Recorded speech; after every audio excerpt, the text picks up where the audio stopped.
विचारों से हमारा मार्गदर्शन आप करें सर।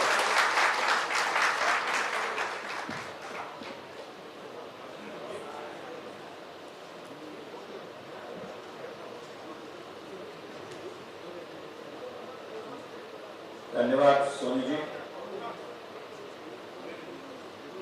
आज की इस कार्यशाला में उपस्थित हमारे सहकर्मी सचिव शिक्षा श्री असंगमा चुबाओ जी,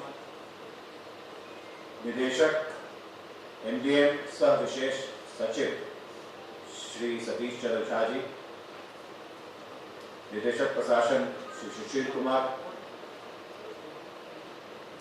आज विभिन्न जिले से जो चुने हुए हमारे डीआरपीज हैं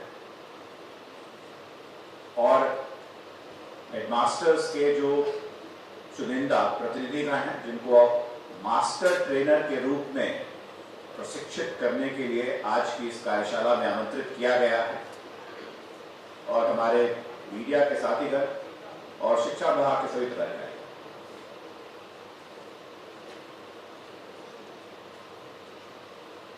मध्याह्न भोजन योजना पुरानी योजना है और आप सब लोग इससे वाकिफ है और मुझसे आप बेहतर इसके कार्यान्वयन के बारे में जानते हैं।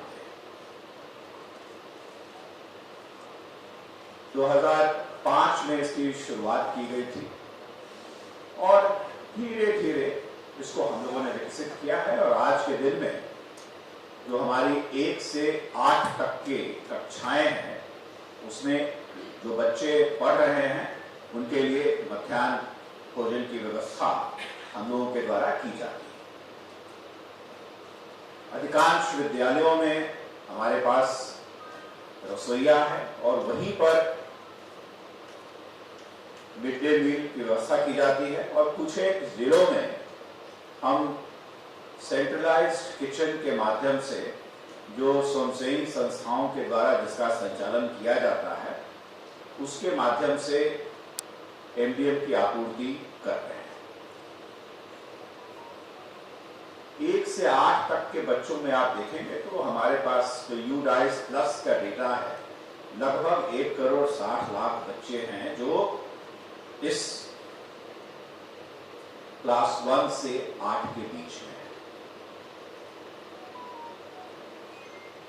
मकसद क्या था? मकसद ये था कि अधिकांश जो बच्चे हमारे सरकारी विद्यालय में आते हैं, गरीब बच्चे हैं, और कहीं ना कहीं लाइवलीहुड की जो इश्यूज उनके परिवार में रहता है, उससे वो लोग प्रभावित होते हैं, जिससे उनका नियमित उपस्थिति स्कूल में कुप्रभावित हो जाती है। तो पहला तो मकसद ये था कि हमारे बच्चे जो कुपोषण से ग्रसित हैं, गरीब परिवार से आते हैं, उनको हम अपने विद्यालयों में एक मील, एक दोपहर का खाना, गर्म खाना उनको हम खिलाएं। और दूसरी बात ये भी थी कि इससे कुपोषण तो दूर होगी ही, लेकिन वो बच्चे स्कूल में भी आएंगे और नित्य रूप से आएंगे। कितना ये मकसद में हम लोग सफल हुए हैं, ये जब अपने आप से आप लोग पूछें। मैं इस बिंदु पर बहुत आपको ज्ञान नहीं देना चाहता। एवरेज हम लोग देख रहे हैं कि सतीश 66% हम लोग मिड डे मील में हमारे बच्चे खा रहे हैं। तो मुझे समझ में नहीं आती है बात कि क्यों ऐसी बात होती है। मैं आज के दिन में जब हम कोविड के कारण जब हमारे किचन्स बंद हैं, स्कूल्स बंद थे, और अभी हम लोगों ने अपने किचन्स को एमडीएम को की शुरुआत नहीं की है, तो निदेशक एमडीएम मुझे बता रहे थे कि लगभग 80% बच्चे के अभिभावक हैं जो चावल ले जा रहे हैं, और जो चावल ले जा रहे हैं उनको हम कन्वर्जन राशि जो है ₹4.97 और 7.35, वो राशि का कन्वर्जन करके हम डीबीटी के माध्यम से उनको भेज रहे हैं। तो चावल लेने के लिए 80%, और जब स्कूल खुला रहता है और स्कूल में पढ़ने के लिए सिर्फ 66% बच्चे आ रहे हैं। तो कहीं ना कहीं सोचने की जरूरत है। हम लोग कभी कभी क्या होता है कि हम लोग जो शिक्षा विभाग में रहते हैं और जो काम करते हैं तो उसको बड़ा पृथक रूप से सोचते हैं। तो डीआरपी सोचते होंगे कि मेरा काम तो सिर्फ इस स्कीम से संबंधित है, लेकिन थोड़ा बड़ा सोचे तो बड़े जब सोचेंगे तो आपको ये ज्ञात होगा कि अंततः मकसद क्या है। अंततः मकसद है कि बच्चे हमारे स्कूल में आए और पढ़ें। मुख्य बात तो वो है, और उस मुख्य बात को करने के लिए हम ढेर सारी चीजों को करते हैं। तो क्या हम जो मुख्य उद्देश्य है उसमें हम सफल हो पा रहे हैं? अपने आप से पूछिए। और यदि नहीं हो पा रहे हैं, उसमें कुछ कमियां हैं और उसमें कुछ दूर किया जा सकता है, तो उसको कैसे दूर किया जा सकता है, इस बिंदु पर भी सोचने की जरूरत है। आप लोग अखबार पढ़ते होंगे तो आप लोगों ने देखा होगा कि पिछले 15-20 दिनों के अंदर एक खबर हमारे अखबारों में छपी थी, ग्लोबल हंगर इंडेक्स से संबंधित। पढ़ा है आप लोगों ने? जिन लोगों ने पढ़ा है जरा हाथ उठाएं। बहुत कम लोगों ने पढ़ा है, मैं सोच रहा था कि मैं ज्यादा हाथ देखूंगा। तो ग्लोबल हंगर इंडेक्स में हमारे देश की जो मेजरमेंट किया गया है, उनके जो भी पैमाने हैं उसके आधार पर, तो लगभग 114 देशों में लोग किया और भारत 101 में 101वां स्थान है हमारा, 101st पोजीशन पर है। और उसके जो कुछ एक आंकड़े जो उसके अंदर जाते हैं वो क्या है? पहला आंकड़ा है वेस्टिंग। यदि बच्चे की उम्र है तो उस उम्र के अनुसार उसकी कुछ हाइट होनी चाहिए, और उस हाइट से यदि वो बच्चा कम है तो उसको हम लोग वेस्टिंग कहते हैं। और दूसरा है स्टंटिंग। जो उम्र का बच्चा होना चाहिए उसके लिए उसकी क्या हाइट होनी चाहिए, और यदि वो हाइट से कम है तो उसको हम स्टंटिंग बोलते हैं। तो ये स्टंटिंग और वेस्टिंग दोनों आंकड़े हैं जो इस इंडेक्स में इस्तेमाल किए गए हैं उस इंडेक्स के निर्माण करने के लिए। और तीसरा है जो शायद आपने सुना होगा कि अंडर 5 मोर्टेलिटी रेट। कितने ऐसे बच्चे हैं जो यदि 1000 बच्चे जो पैदा हुए उनमें से कितने बच्चे ऐसे हैं जो 5 वर्ष की उम्र के पहले मृत्यु को प्राप्त कर जाते हैं। इसको अंडर 5 मोर्टेलिटी रेट कहते हैं। तो ये अंडर 5 मोर्टेलिटी रेट भी इसमें कंपेयर होता है। और ये सब चीजें कहीं ना कहीं बृहद रूप से कुपोषण से जुड़ी हुई है।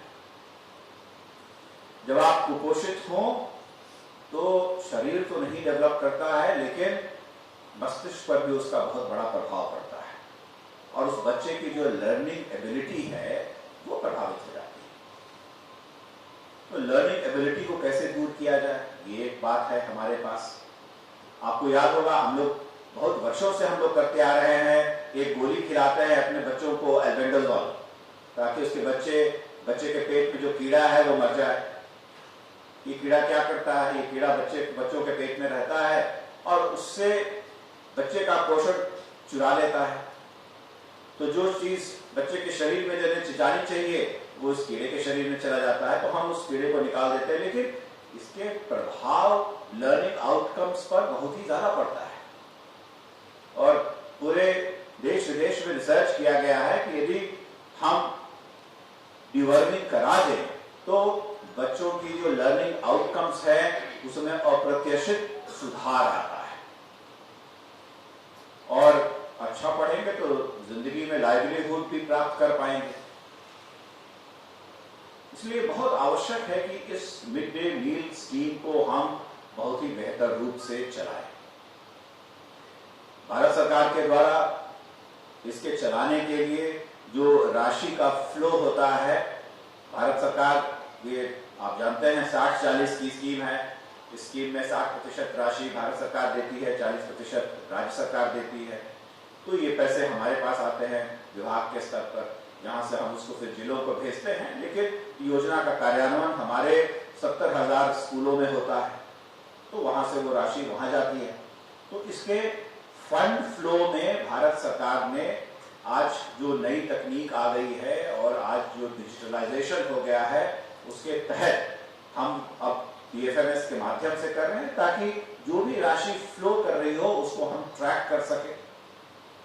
और ये जो नई फाइनेंशियल डिवोल्यूशन ऑफ फंड्स है जो स्कूलों तक किया जाएगा, और आप जानते हैं कि हर अकाउंट को चलाने के लिए 2 व्यक्तियों की आवश्यकता होती है, तो उस डिवोल्यूशन ऑफ फंड को हम बैंक्स के माध्यम से करने की कोशिश कर रहे हैं। मिड डे मील के लिए HDFC बैंक को चयनित किया गया है, और आज HDFC के श्री नरेंद्र जी हमारे बीच में हैं। मैं आज की बैठक में उनका स्वागत करता हूं, उनकी पूरी टीम भी है, और उनके द्वारा आपको इसकी जानकारी दी जाएगी कि ये जो कैशलेस ट्रांजैक्शन है हमारे मिड डे मील को चलाने के लिए, इसको हमें कैसे किया जा रहा है।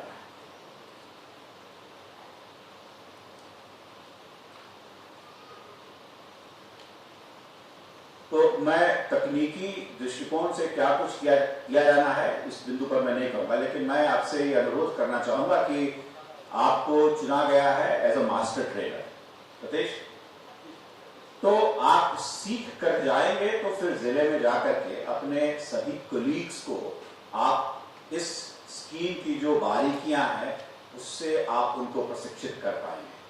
तो मेरी आप लोगों से पहला तो ये गुजारिश होगी कि मन में किसी भी प्रकार का कोई प्रश्न रहे तो अवश्य पूछे, और एकदम स्पष्ट रूप से समझ लें कि इस स्कीम के तहत में राशि का फ्लो कैसे होगा।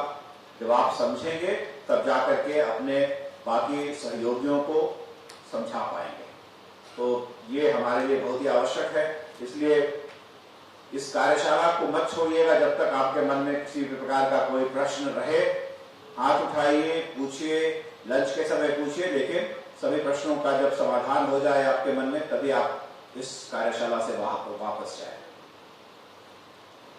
मुझे इस बात का इल्म है कि हमारे यहाँ बहुत ही DRPs और DRP के पद भी खाली पड़े हुए हैं, और विभाग इस पर निरंतर कोशिश कर रहा है, और मैं आशा करता हूँ कि 31 मार्च 2022 के पूर्व हमारे जितने भी DRPs हैं और DRPs के जो पद खाली पड़े हुए हैं उन पर हम सुयोग्य कर्मियों की नियुक्ति कर ले, ताकि ये व्यवस्था जो है वो कंप्लीट हो जाए। मैं थोड़ा आप लोगों से ये भी सुनना चाहूँगा कि बहुत सी चीज़ें हैं जो हम यहाँ बैठे रहते हैं और उसकी व्यवहारिकता से हम अनभिज्ञ रहते हैं, और आज स्कीम चलाने में समस्या होती है। यदि स्कीमों को चलाने में यदि किसी प्रकार की कोई व्यवहारिक समस्या से आप जूझ रहे हैं तो मैं चाहूँगा कि सतीश जी निदेशक MDM 2-4 लोगों को ऐसे बुलाएं और वो लोग अपनी एक्सपीरियंस को हम लोगों के साथ साझा करें कि स्कीम को कार्यान्वित करने में किस प्रकार की कठिनाई हो रही है, तो हम लोग उसको विभाग के स्तर से भी दूर करने की कोशिश करेंगे। मैं आपसे इतना अवश्य कहूँगा, इससे बेहतर कोई स्कीम नहीं है, ये एक अच्छी स्कीम है। और बिहारी शब्द है, एक बार तो बच्चा कम से कम भर पेट खाना खा करके भर पेट खाना खाएगा तो अच्छा रहेगा, उसकी तंदुरुस्ती बढ़ेगी, कुपोषण दूर होगा, तो लर्निंग आउटकम्स भी हमारा सुधरेगा। और अंततः ये बात अवश्य सोचिएगा कि आज आपको एक मौका मिला है व्यवस्था में सुधार लाने का। आज हम सेवा में हैं, कल सेवा में हम नहीं रहेंगे, लेकिन रहेंगे इस समाज में ही। तो ये अपने आप से मैं हमेशा पूछता रहता हूं कि भाई हम लोग कैसा समाज का निर्माण कर रहे हैं, क्योंकि समाज बेहतर होगा, चीजें बेहतर होंगी तो मेरी जिंदगी भी बेहतर होगी, और हम लोग का सारा परिवार तो इसी समाज में रहता है। तो आज एक मौका मिला है, किसी को थोड़ा छोटे स्तर पर मौका है, किसी को थोड़े बड़े स्तर पर मौका है, लेकिन इस मौके का प्रयोग करना चाहिए ताकि जिस व्यवस्था में काम कर रहे हों उस व्यवस्था को अपने प्रयास से आप बेहतर बना सके और ये हम लोगों को कोशिश करना है। मैं ज़्यादा नहीं कुछ कहना चाहता हूँ। मुझे बड़ी खुशी है आप सब लोगों को देख करके। आप सब लोगों का यहाँ पर इस कार्यशाला में स्वागत है और मैं चाहूँगा कि आप यहाँ से सीख करके जाएं, वापस जाएं एज अ मास्टर ट्रेनर। आप अपने सभी सहकर्मियों को भी प्रशिक्षित करें और हमारी जो व्यवस्था है, आप उस व्यवस्था में आप अपने आप से कह सके कि इस व्यवस्था में मैंने आमूमन बदलाव लाया हूं और लाने की कोशिश कर रहा हूं। धन्यवाद। बहुत बहुत आभार, धन्यवाद। जोरदार तालियों से हम धन्यवाद दें।